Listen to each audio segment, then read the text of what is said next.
Well, let's start with Geoff then, because he has come prepared. Guys, the Masters is next week. I'm excited. You're excited. It's all you guys talk and think about. You dream about it. You eat, sleep, you dream. Masters talk. So let's go. Price check, guys. 10K and above.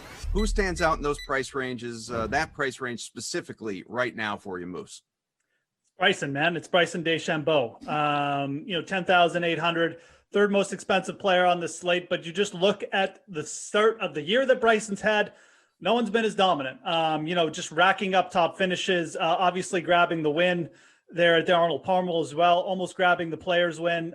He started a little bit slow, but again, you're just seeing the form with Bryson. Everyone at this point last year was like, well, look at Bryson's, insane off the tee strokes, strokes gained. What happens when he starts hitting his irons well? Could he just dominate? Well, he's hitting his irons well, and he is dominating. He's getting wins. He just about won at the Players, which is a completely different course than what we're going to see this week. But that's a good thing because the Masters sets up so well for Bryson off the tee, big driving areas. He's going to be able to dominate the par fives.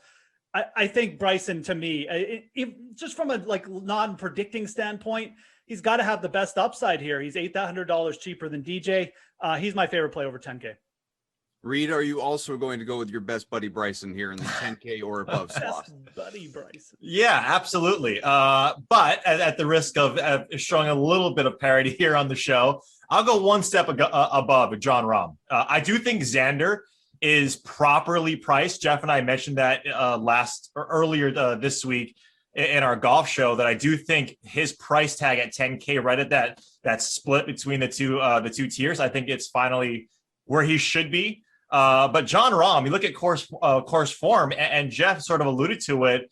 You take a guy that has played well on these other American style long courses, right? And course history, Rahm is second to only DJ since 2016 in strokes gained total, I believe, here at Augusta. No worse than a top 10 here over the last 3 years. Came in 7th last year. A few years ago, he came in 4th. And it's just a matter of can he put the entire game together? Can he keep his emotions in check?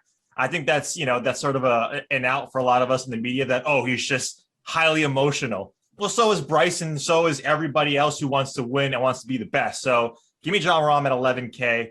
I think that's a great price tag, even though it's the second highest. I think it's right there between the two guys that a lot of people are going to go to with DJ and Bryson.